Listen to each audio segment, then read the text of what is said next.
Hello friends! Today I will be reading to you Antony and Cleopatra. So grab a pillow, get some popcorn, snuggle up, and let's begin.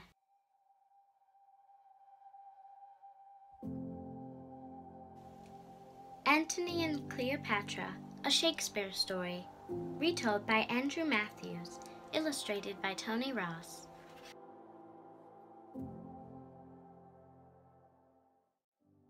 Introducing our characters in the cast list. Servius, storyteller, bodyguard to Antony. Cleopatra, Queen of Egypt. Mark Antony, one of the 3 rulers of Rome. Octavius Caesar and Lepidus, rulers of Rome with Antony. Antony's generals. The scene, ancient Egypt and Rome.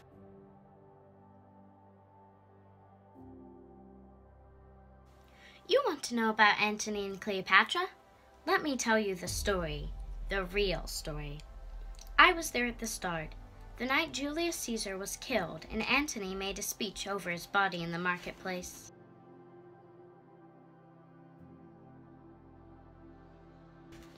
As soon as Antony stood before us, pale and proud in the torchlight, my heart went out to him. He spoke in a voice like the beating of a war drum, and by the time he had finished speaking, I knew I would follow him anywhere, to the shores of Hades and beyond, if he asked me to.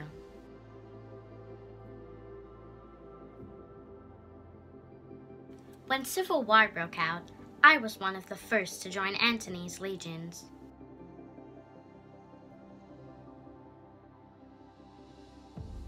It was a bitter, bloody struggle, Roman against Roman, each believing that right was on his side. I was commended for my courage in action, though all I did was keep my head and obey orders, and Antony himself promoted me to the rank of centurion just before the Battle of Philippi.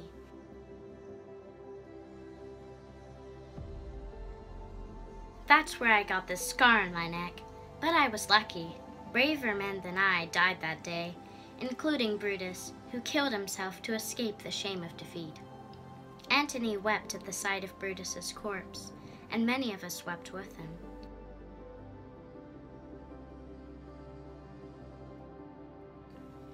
Then came the peace, though few believed that it would last. The empire was carved like a goose and divided between the 3 victors. War makes for strange alliances, but none as strange as that trio. Octavius Caesar, Julius Caesar's nephew, was as ruthless and cold as Antony was warm and generous. Lepidus, the 3rd ally, was a joke, a jellyfish with no sting. Caesar took the west, Antony the east, and Lepidus the African provinces that were left over.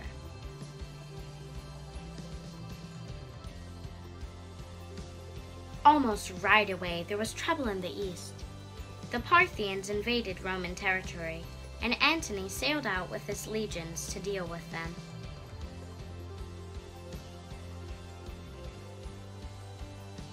There was a battle, of sorts. The Parthians were poorly armed and undisciplined.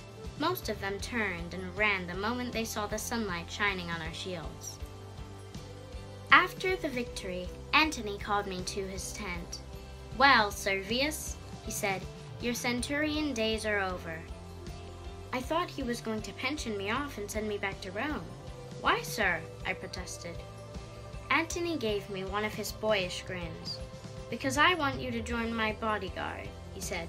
"I need good fighters around me, men I can trust, and I know I can rely on you."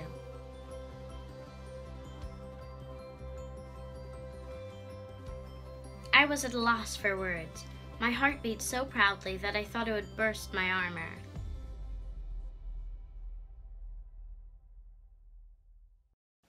"We leave for Tarsus tonight," Antony said. "I have commanded Queen Cleopatra of Egypt to meet me there, to answer charges that she supplied Brutus with troops and money. I want you at my side. I wouldn't put it past her to slip a hired assassin into the crowds. While I've breath in my body, no assassin will get past me to strike at you, sir," I said, and I meant every word. There was gossip on the road to Tarsus. all of it about Cleopatra, and little of it worth repeating. Men said she was a beauty who had charmed Julius Caesar and made him fawn over her like a dog.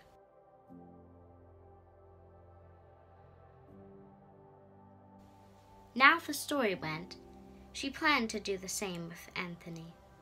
But I would have none of it. Caesar was past his prime, I said. Antony is still young, and his wife is a member of one of Rome's most powerful families. It will take more than some Egyptian woman to make him forget where his loyalty lies, even if she is a queen. How the gods must have laughed when they heard that. A few days later, I was on the quayside at Tarsus with Antony, waiting for Cleopatra's royal barge to arrive. It was more than 2 hours late, and Antony was annoyed. "This is an insult," he kept muttering. "That little Nile serpent means to make me look a fool."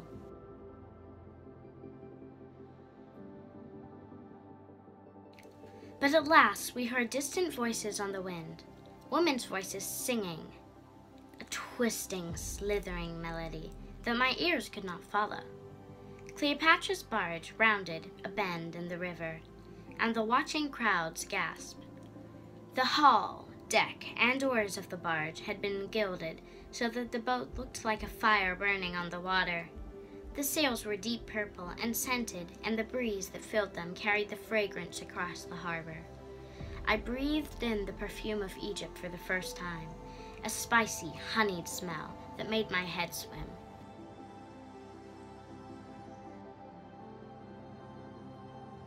The barge drew close, and I caught my first glimpse of Cleopatra. Her robes were cloths of gold, and she wore the double crown of Egypt. Her skin was golden brown, her hair black and as glossy as a horse's flank. Her huge, dark eyes were deep and still. I had heard tales that Helen of Troy was the most beautiful woman ever, but when I saw Cleopatra, I knew that Helen had been eclipsed.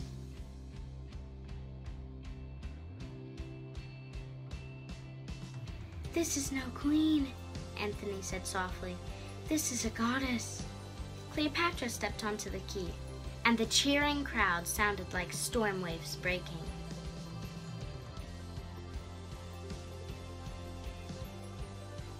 Antony stepped forward and said, "In the name of the Senate and people of Rome, I greet you and require you to..." He broke off in astonishment as Cleopatra knelt at his feet and bowed her head.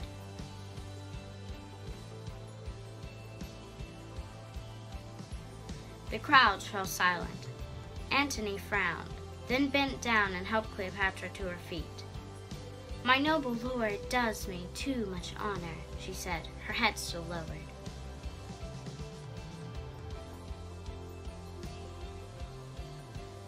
"There is much to discuss," said Antony, "but this is not a fit place. Dine with me tonight in the city." "No, my lord," Cleopatra said. "No" was not a word that Antony was used to hearing, and he stiffened in anger. But then Cleopatra looked up at him. "Dine with me on the barge," she said. "Let me see if my Egyptian cooks can please you."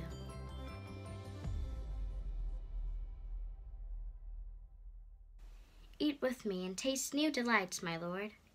Antony looked into Cleopatra's eyes, and his anger melted. "Now I am the honored one," he said. I knew then that he had fallen in love with her, as surely as if I had seen one of Cupid's arrows pierce his heart. Within a week, we set sail for Egypt, and nothing was ever the same again.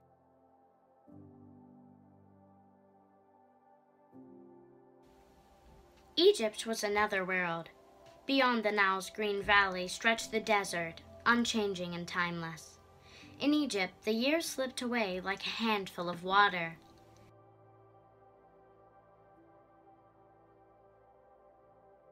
Antony grew older and softer. He seemed to care for nothing but Cleopatra and their children. Some of the soldiers became restless, saying that Antony was not the man he had once been, and that Cleopatra had bewitched him. Such talk made me angry. "You'll see Antony's greatness again when the time comes," I said. And the time came. There was chaos in Rome. Antony's wife, Fulvia, and Lucius, his brother, raised an army to overthrow Octavius Caesar, but the army was crushed in battle. Fulvia died on her way to see Antony in Egypt.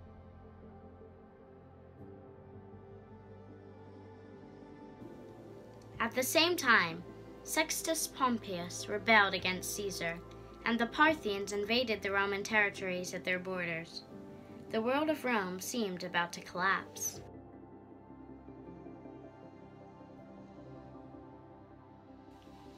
I was with Antony when the dispatches reached him. His face darkened as he read them, and for a long time he brooded in silence. "Is it true, Servius?" he asked at last. "Am I really as old and as weak as they say?"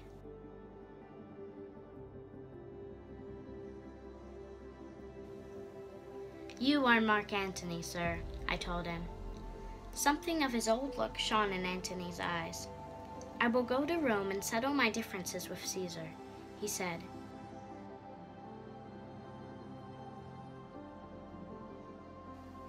"If he, I, and Lepidus make peace with Pompeius, we can put our forces together, defeat the Parthians, and save Rome before it is too late." Then his face fell. "But what shall I tell the queen?" he murmured. Cleopatra stormed and wept and pleaded, but at last she saw that she had no choice but to let Antony go.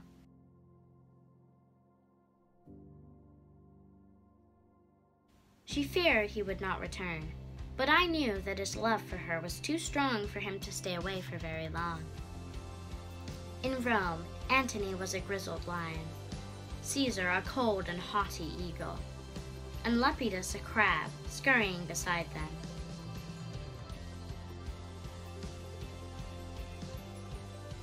They talked behind locked doors late into the night, and standing guard outside, I heard Antony and Caesar raise their voices in anger, while Lepidus twittered and whined.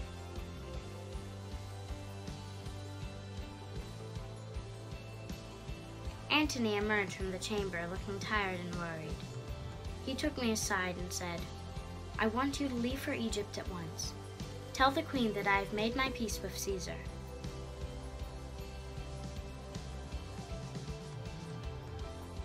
I frowned. This was good news, yet Antony's face was troubled. "But the peace came at a price," he went on. "To strengthen the alliance, I must marry Octavia, Caesar's sister. Tell the queen that the marriage means nothing, and that my love for her is unchanged. I will return to Egypt with Octavia when we have signed a treaty with Pompeius."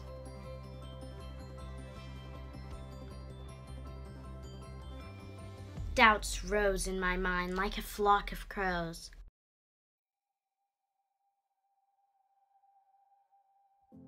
All Rome knew how dearly Caesar loved his sister. How long would it be before he discovered that her marriage to Antony was a sham? It would be all the excuse he would need to declare war and try to seize the whole empire for himself. And when Cleopatra heard of the marriage, who could tell what she might do? I glimpsed Antony's future, and it was all blood and shadows. I had no flowery words to decorate Antony's message. I spoke out like a soldier, blunt and plain. Cleopatra's rage was furious. "Tell me that you were lying, or you shall be whipped with wire and boiled in salted water," she shrieked. "Madame, I speak the truth," I said. "Antony is married to Octavia." Cleopatra drew a knife.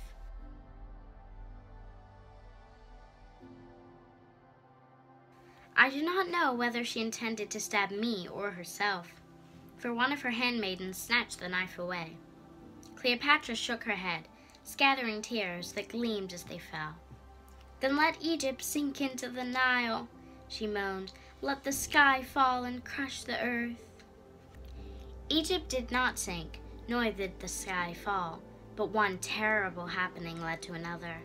Before Antony and Octavia were halfway to Egypt, Caesar broke the treaty with Pompeius, defeated him in battle, seized the African provinces, and had Lepidus put to death.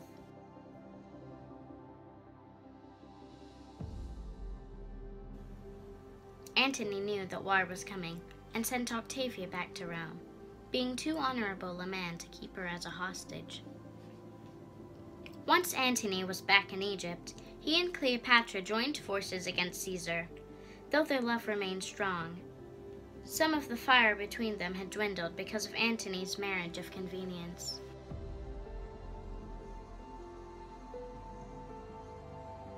Antony seemed his old self again, confident and decisive, but also headstrong, as if age had made him stubborn instead of wise. Against all advice, he insisted on a battle at sea to prevent Caesar from landing his troops.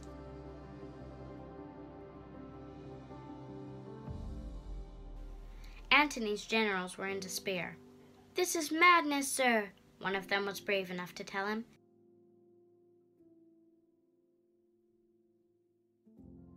"The enemy's ships greatly outnumber ours. If we lose the fleet, we cannot keep our troops supplied. Fight Caesar on land." "Let no man say that Antony feared to face an enemy," Antony replied. "I will meet Caesar at sea." Actium, they called that battle. I still dream of it and wake up shouting. The ships fired flaming pitch and sulfur at one another. Burning men leaped screaming into the sea, and when two ships came alongside, soldiers from each tried to board the other, so the decks ran red.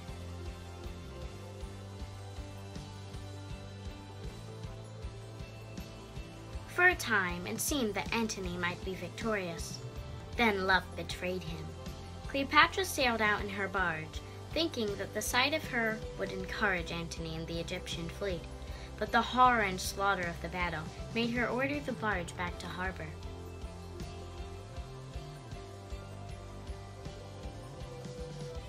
A Roman galley broke formation to give chase, and Antony turned his ship around to go to Cleopatra's rescue.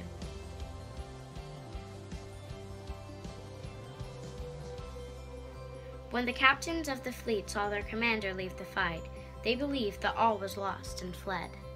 After the disaster at Actium, Antony bargained for peace. He offered Caesar his third of the empire in return for being allowed to stay in Egypt with the queen. Caesar refused.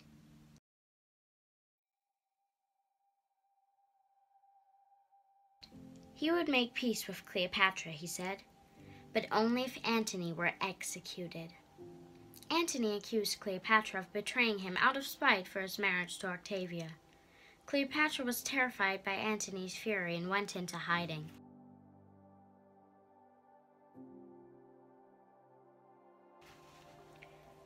The generals had their land battle in the end, outside the walls of Alexandria. We fought like heroes, and Caesar's men fell like wheat to the scythe.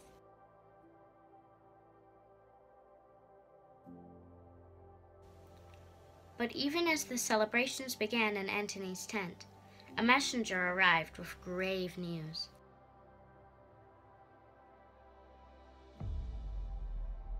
The Egyptian fleet had surrendered. Antony could no longer keep his army fed and armed. The war was lost. Antony ordered everyone from the tent, except me. When we were alone, he drew his sword and offered it to me, hilt first.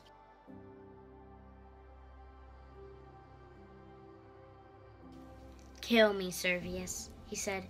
"I cannot bear to beg Caesar for mercy." "Sir," I said, "I know where the queen is hiding.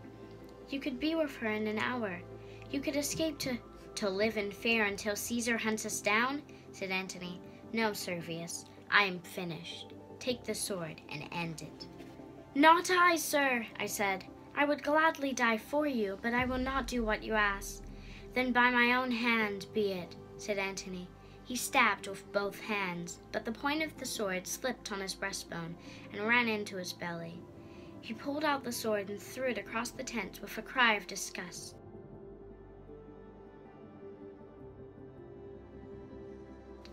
Knowing that his death would be long and painful, agony drove him to his knees.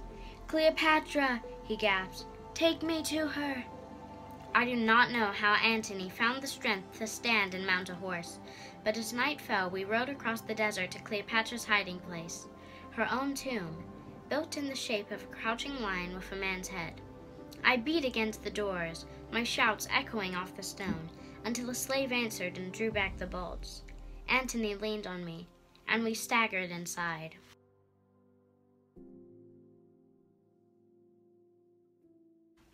The tomb was lit by 100 oil lamps that shone on the richly decorated walls. Paintings of Egyptian gods stared down with sightless animal eyes. Cleopatra was seated on a throne, dressed in her royal robes.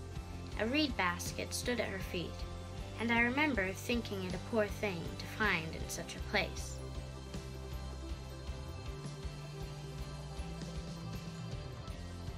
Cleopatra saw the blood from Antony's wound and ran to him. We gently laid him down. Cleopatra sat and rested his head on her lap.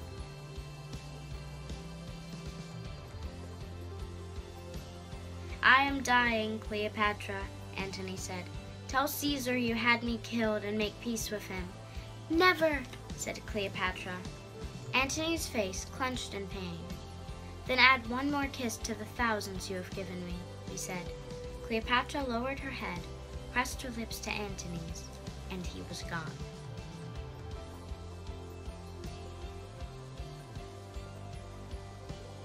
"The sun has burned out," Cleopatra whispered. "The world is dark." Tears clouded my eyes. I did not see the queen stand or reach into the basket and take out the small black snake coiled within it.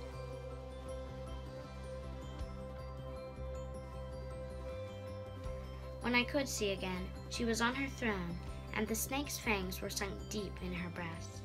"Sweet as perfume," she said, "soft as air. Oh, Antony!" And so her life ended.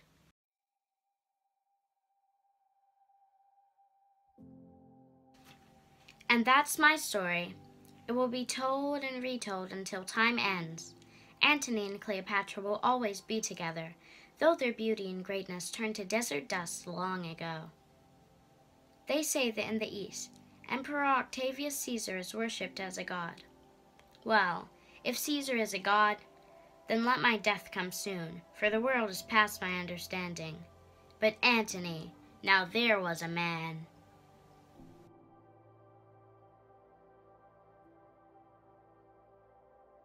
The end. As you know, I love these books because it has an analysis of the theme at the back to give kids and adults a deeper understanding. Love and death in Antony and Cleopatra. When Mark Antony and Cleopatra meet, they both know that they have found the love of their lives. Antony is a Roman, a disciplined soldier, and a courageous and brilliant general who rules a third of the Roman Empire. Queen Cleopatra of Egypt is beautiful, stubborn, fiery-tempered, and used to having her own way. Yet, in spite of their differences, Antony's love for Cleopatra is so strong that he abandons Rome and stays in Egypt, where they live together and have several children. Then history turns against them. In order to keep the Roman world united, Antony is forced to marry the sister of Octavius Caesar.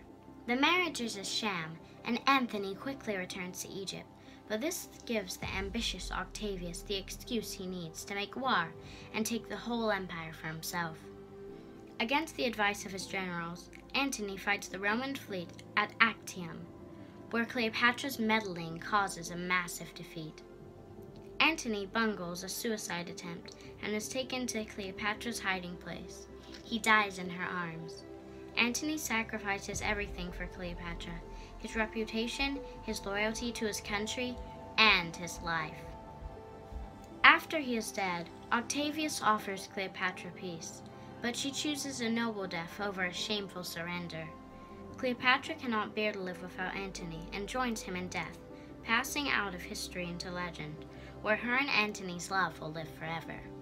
Thanks so much for watching. Don't forget to like and smash that subscribe button so I can make more videos like this for you.